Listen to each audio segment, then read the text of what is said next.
आपली एक शासकीय संस्था आहे, तिचं नाव आहे SEBI, security exchange board of India. ती आपल्याला बोंबलून बोंबलून सांगते की अरे बाबांनो, 90 ते 93% लोकांचा पैसा शेअर मार्केटमध्ये बुडतो.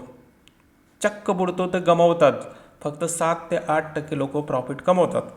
तरी पण आजकाल सोशल मीडिया, मग यूट्यूब वगैरे सगळ्या प्लॅटफॉर्मवर तुम्हाला काही जाहिराती जास्तच दिसत असतील. त्या म्हणजे क्रो इन्व्हेस्ट करो, 10 रुपयापासून 100 रुपये, 100 रुपयापासून काहीतरी असं काहीतरी असतं. म्हणजे सगळे जे काही चॅनल आहेत, प्लॅटफॉर्म आहेत, किंवा जे हुशार विद्यार्थी काय असतात, जे लोक सगळे याच्याच मागे लागले तुम्हाला पाहायला मिळतात. मग नकळत तुम्हाला असं वाटतं की वाय नॉट मी मी पण स्पर्धा परीक्षा करतो, बरंच मला नॉलेज आहे. मग काही जणांचं इकडे तिकडे झालेलं असतं, त्यांना वाटतं की चला आता इथं तरी आपलं नशीब आजमावूया. मग प्रश्न हाच आहे, खरंच आजमायला जायला पाहिजे का? त्याच्यामध्ये जायला पाहिजे तर कोण जायला पाहिजे, का जायला पाहिजे, नाहीतर का नाही, या सगळ्या गोष्टीचा आपण थोडासा धांडोळा घ्यायचा प्रयत्न करूया. करण्या अगोदर हॅलो नमस्कार प्रिय मित्रांनो, मी अमोल तुमचं अनोखी लाईफमध्ये स्वागत करतो. झटकन पटकन सुरुवात करूया. तर सुरुवातीला तुम्हाला शेअर मार्केट माहीत असेल काय असतं. का असं सगळ्या कंपन्या असतात, त्याच्यामध्ये काही ना काही त्याच्यात केलेलं असतं आणि त्यांचा पैसा खालीवरी होत असतो. त्याला शेअर मार्केट म्हणजे दुनिया कशावर चालते तर त्याच्यावरच चालते. शेअर मार्केट बुडाले की मग सगळी अर्थव्यवस्था कोलमडली असं समजा, आहे ना थोडक्यामध्ये. आपला टेक्निकल कशाला जायचं त्याच्यात. हां, तुम्ही UPSC MPSCचं असताल तर हुशार ऑलरेडी असतालच त्याच्यामध्ये. तर आता सगळ्यात मोठा मुद्दा आहे की आजकाल पहा की काही लोक म्हणजे खूप मोठ्या गोष्टी सांगतात. त्याच्यामध्ये ते म्हणतात, तुम्हाला बघा, गोल्ड 1,50,000वर गेलेला आहे, सिल्वर 3,23,000. म्हणजे ते उदाहरण पण देतात. उदाहरणं सांगायचं झालं तर ते कसं सांगतील, पहा हे सिल्वरचा भाव जर तुम्हाला सांगायचं झालं तर ते म्हणतील सिल्वर बघा डिसेंबरमध्ये 270 रुपयाला होता, तर आता जानेवारीच्या एंडिंगपासून किंवा 21 दिवसामध्येच तो 311 झाला आहे. म्हणजे गोल्डचा भाव सांगतात. मग 1,50,000 पस्तोर गेलेला आहे. आता इन्व्हेस्ट करा, ग्रो करा, अशा प्रकारे तुम्हाला सांगितलं जातं. किंवा FNOमध्ये तर आहे सगळ्या गोष्टी की ते असं सांगितलं जातं की मार्केट खाली चाललं आहे तर पुट, नाहीतर वरी चाललं आहे तर मग कॉल, अशा प्रकारे सांगितलं जातं. म्हणजे हे असं आपल्याला म्हणतात की हे बघा बघा बघा वरी चाललं, पैसा मी एवढा कमवला, एवढा कमवला, असं दाखवतात. तुम्ही पाहिला तर शॉर्ट व्हिडिओ वगैरे त्या सगळ्या गोष्टी पाहता तुम्ही त्याच्यामध्ये. पहिल्या सुरू मला हे प्रश्न विचारायचं, हे पाहून तुम्ही चाललात का त्याच्यामध्ये? म्हणजे असं सगळ्या गोष्टी, अरे पैसा वरी चाललाय खाली यायला, हे पाहून चाललात का? जर चालला असाल तर याचा अर्थ तुम्हाला शेअर मार्केट माहीत नाही. शेअर मार्केट माहीत आहे का हा प्रश्न तुम्हाला पहिला विचारायचा आहे जाण्याच्या अगोदर. खरंच मला शेअर मार्केट माहीत आहे का? तुम्ही विचारा ना, आत्ता स्वतः विचारा की माहीत आहे का. नसेल तर मग का चाललात त्याच्यामध्ये, मुद्दा आहे. बरं जाऊ द्या, तो मुद्दा वेगळा आहे ना. चाललात का खाली चाललात, वरी चाललात, हे वेगळं आहे. तर आपला मुद्दा तो आहे की गेलं पाहिजे तर कोण गेलं पाहिजे, नाही गेलं तर पाहिजे, कारण कुणी नाही गेलं पाहिजे. तर मुद्द्यावर बोलूया आपण. पहिली गोष्ट आहे पहा की शेअर मार्केटमध्ये जर कुणाला जायचं असेल, मग आपल्यासारखे विद्यार्थी असेल तर त्याची काही बेसिक कंडिशन असते. पहिली कंडिशन आहे त्याचा लर्निंग ॲटिट्यूड असला पाहिजे. कसला ॲटिट्यूड असला पाहिजे त्याचा? लर्निंग ॲटिट्यूड असला पाहिजे, लर्निंगवाला. ठीक आहे, अभ्यासक असला पाहिजे, ना की पहिल्या सुरूच त्याला पैसे कमवायचे. पहिल्या सुरू तर तो ॲटिट्यूड आहे. दुसरी गोष्ट काय त्याच्यामध्ये माहीत आहे का? तर त्याच्यामध्ये त्याच्याकडे कमीत कमी किती पैसे असले पाहिजेत? कमीत कमी म्हणतो ॲटलिस्ट 15,000 रुपये असले पाहिजेत, आहे ना. कुणी 100 रुपयावर म्हणतं, कोणी 5 रुपया म्हणतं, 2,000वर म्हणतं. मित्रांनो, ते पैसे असे असतात माहीत आहे का, ते कधी येतच नाहीत, सगळे जातात ते. म्हणजे हे मी अनुभवाच्या आधारे तुम्हाला सांगतोय. असं तुम्हाला जर वाटत असेल की तुम्ही 5 रुपये 10 रुपये गुंतवून जर तुम्ही हजारो 10,000 कमवत असाल, तसं होत नाही. ते तुम्ही 93%मध्येच जाता. ठीक आहे. तर हे 15,000 काय एक प्रकारचं अशा प्रकारचं बॅलन्स असतं की ज्याच्यावर तुम्ही काम करू शकता. 15,000 तेव्हा कळतात, म्हणजे लिमिट तेव्हा कळतं जेव्हा आपला अनुभव होतो की 15,000 का लागतात. तर अनुभवावर सांगतो की ॲटलिस्ट तुम्हाला मिनिमम 15,000 रुपये लागतात त्याच्यामध्ये, मिनिमम सांगतोय, आहे ना. त्याच्यानंतर मग पुढची गोष्ट आहे पहा, जर तुम्हाला शेअर मार्केट करायचं असेल तर तुमच्याकडे i5 किंवा i7चं लॅपटॉप असलं पाहिजे, जनरेशनचं लॅपटॉप असायला हवं. लॅपटॉपची स्पेलिंग काय? लॅपटॉप, आहे ना. लॅपटॉप असायला किंवा तुमच्याकडे कम्प्युटर असायला पाहिजे. तो म्हणचाल का? कारण जेव्हा तो फोन खेळता किंवा काही करता तेव्हा तिथं फास्ट एक्झिक्युशन लागतं. आणि तुमचं जर हे जे लॅपटॉप वगैरे आहे ते जर स्लो चलत असेल किंवा इंटरनेट स्लो चलत असेल, आहे ना, ह्याला हे पण जोडा की तुम्हाला इंटरनेटसुद्धा खूप फास्ट लागतं, आहे ना. इंटरनेट बरोबर आहे का? चुकलं असेल तर जाऊ दे त्याच्यामध्ये, आहे ना. तर खूप फास्ट लागतं. FNO जर तुम्ही करत असाल तर ह्या गोष्टी गरजेच्या आहेतच. तुम्हाला वाटत असेल की हे उगाच बोलताय तुम्ही, म्हणजे कुणीतरी म्हणतं ना, ते मोबाईलवर करू शकता, टॅबवर करू शकता. ते व्यर्थ बात आहे ना. जेव्हा लॉस होतो ना पूर्णपणे, तेव्हा आपला कळतं की हां हे खरं आहे आहे ना. i7 लागतं, ते पण फास्ट स्मूथ चालणारं चांगल्या प्रकारे लागतं. ठीक आहे, इंटरनेट तर फास्ट लागतंच बघा. म्हणजे तुम्ही जर कुठे तर असा गावी बसला असाल आणि तिथे इंटरनेट स्लो असेल तर तुमचे पैसे जाणारच, तुम्ही 93% येणारच, वादच नाही. ठीक आहे, इसेन्शियल गोष्टी तुम्हाला सांगितलं मी. त्याच्यानंतर पहा की चौथी गोष्ट आहे जी इसेन्शियल तुमच्यामध्ये लागते, ती म्हणजे आहे रिस्क कॅपॅसिटी. काय म्हणू शकता तुम्ही त्याला, रिस्क घेण्याची तुमची क्षमता है ना. रिस्क हे तर इश्क आहे अशी म्हणून तुम्ही गोष्ट म्हणू शकता. ज्याला रिस्क कॅपेबिलिटी येते किंवा त्याच्याकडे क्षमता आहे तो घेऊ शकतो, कारण ते तिथं फिअर असतं, सगळ्याला भीती असते, परंतु जो रिस्क घेतो त्याला इश्क आहे ना. ती गोष्ट तुम्ही त्याच्यामध्ये म्हणू शकता. त्याच्यानंतर पहा की सगळ्यात आणखी एक महत्त्वाची गोष्ट आहे याच्यामध्ये, ते म्हणजे पेशन्स.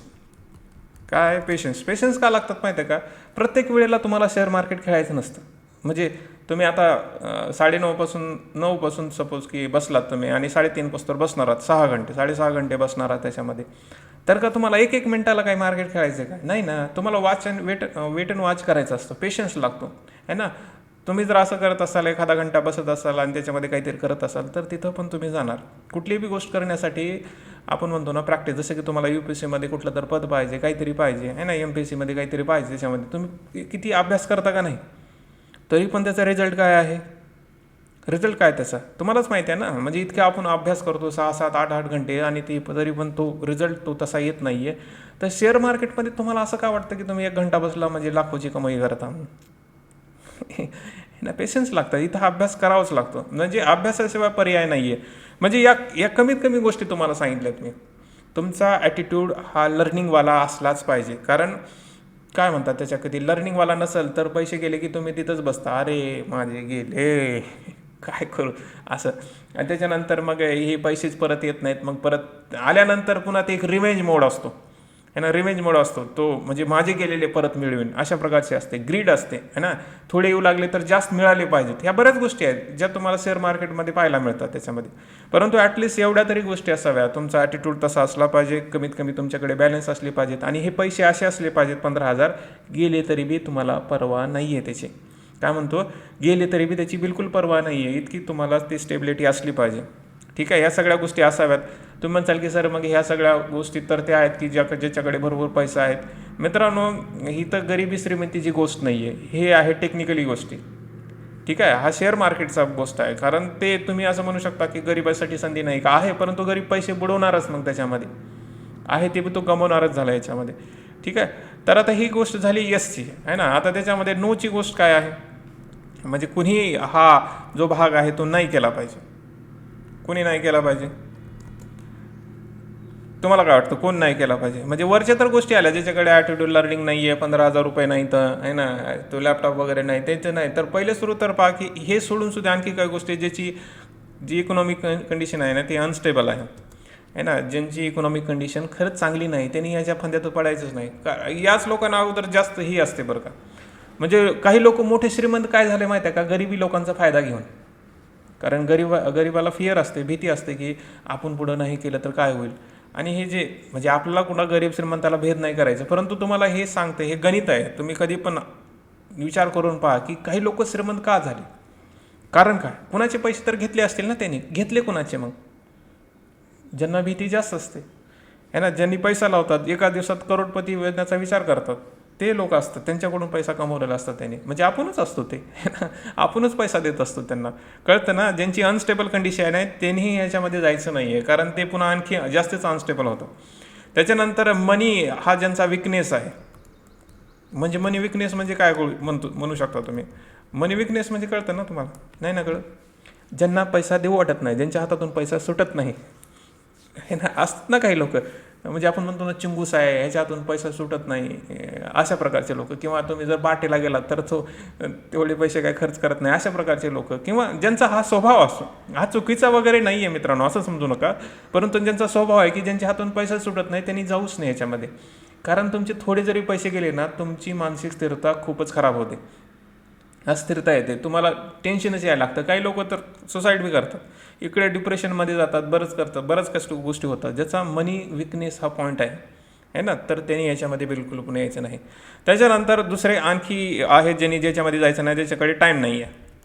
आहे ना. काय आजकाल ते ह्याच्यामध्ये तुमच्याकडे टाईम नाही ना, तुम्ही काही नाही आमच्या प्लॅटफॉर्मवर सोडून द्या, आहे ना, ग्रो करा, हे करा, त्याच्यावर म्हणतात. परंतु खरंच सांगतो मी, जर शेअर मार्केट करायचं असेल तर स्वतःच करायचं आहे ना, दुसऱ्या ॲपवर वगैरे भरोसा नाही ठेवायचा, कारण ते तुम्हाला शिकावंच लागतं, तेव्हाच तुम्ही पैसे मिळवू शकता. आहे ना, आज AI चा जमाना आहे, ChatGPT जमाना आहे, तरी पण पहा ह्युमन स्किलशिवाय म्हणजे मानवी स्किलशिवाय काही संभव नाही याच्यामध्ये. कितीही जाऊ द्या, AI चा जमाना किती येऊ द्या, काही येऊ द्या, ठीक आहे, ते गोष्टी असणारच झाल्या. म्हणजे ज्यांच्याकडे टाईम नाही त्यांनी ह्याच्यात जाऊच नका. कारण काय, बाकीच्या टायमामध्ये तुम्ही कष्ट करता, परंतु या छोट्याशा टायमामध्ये सगळं गमावता, असा हिसाब होऊ नये त्याच्यामध्ये. ठीक आहे. विशेषतः FNO बद्दल बी आपण बोलतो याच्यात. ठीक आहे, ज्याच्याकडे टाईम नाही त्यांनी याच्यामध्ये येऊ नका. त्याच्यानंतर पहा पुढचा मुद्दा याच्यामध्ये की ज्याला मॅनेजिंग स्किल नाही. तर मॅनेजिंग स्किल म्हणजे काय? मॅनेजिंग स्किल म्हणजे तुम्ही म्हणू शकता की ज्याला आता उदाहरणार्थ घरामध्ये किती पैसा कुठं कुठं खर्च केला पाहिजे ही छोटी स्किल आहे, किंवा अभ्यास करताना कुठं कुठं कोणत्या कोणत्या वेळेमध्ये कोणकोणता अभ्यास केला पाहिजे, किंवा छोट्याशा गोष्टी आहेत घरामध्ये, ती जी मॅनेजिंग स्किल असते ना, प्रत्येक व्यक्तीकडे असते का? काही लोक असतात, काही लोक निष्काळजी असतात. पा कुठं काय पडलं काय घेणदेण नाही, किती पैसा खर्च करावा काय घेणदेण नाही आहे.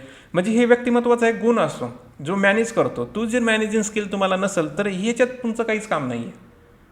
कारण हा जो मार्केटचा जो लॉस आणि प्रॉफिटचा जो उद्योग आहे ना, तो मॅनेजिंग स्किलवरच डिपेंड करतो. कारण जे 60% असतात ना, त्या 60%नी कधी ना कधी तोटा केलेला असतो, ते पण बुडालेले असतात, परंतु त्या मॅनेजिंग स्किलच्या जोरावर ते पुढं त्या प्रॉफिटवाल्यामध्ये त्यांची गणती होते.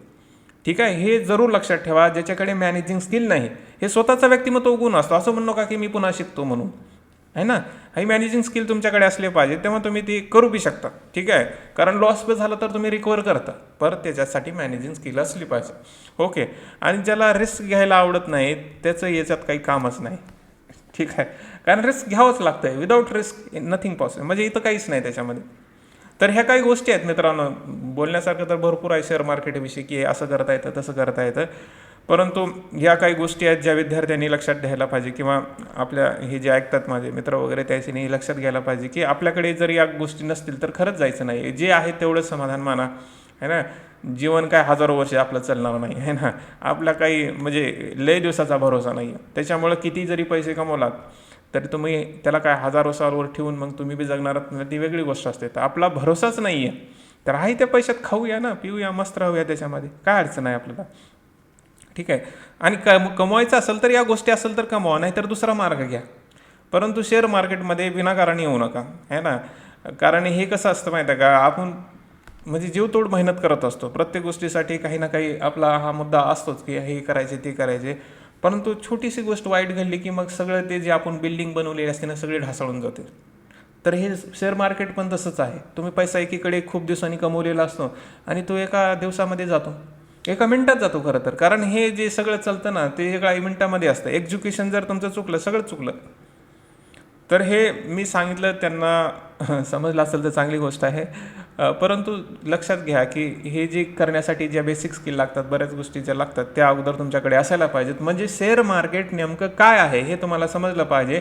त्यासाठी कोणत्या गोष्टी हव्या असतात हे बी तुम्हाला समजलं पाहिजे. तुम्ही त्याच्यात तेव्हा जा, आणि तर जाऊ नका. नाहीतर ते 93मध्ये तुमची गणती येतेच. पुन्हा म्हणायचं नाही की आम्ही समुद्रात पडलो का, विहिरीमध्ये पडलो का, कुठ्या डबक्यात पडलो. पडलो तो पडलो, आहे ना. तिथला चिखल लागणारच झाला, तिथल्या गोष्टी होणारच झाल्या त्याच्यामध्ये.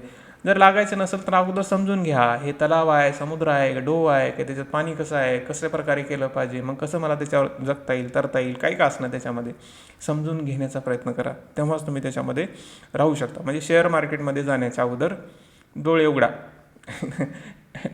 कुठला जाहिरातवाल्या मानतोय किंवा कुठं कुणीतरी एखादा फेमस व्यक्ती येऊन काहीतरी सांगतोय तसं नका करू. ठीक आहे, अभ्यास करा. आपण अभ्यासच करतो ना, UPSC MPSCचा आपण अभ्यासच करतो.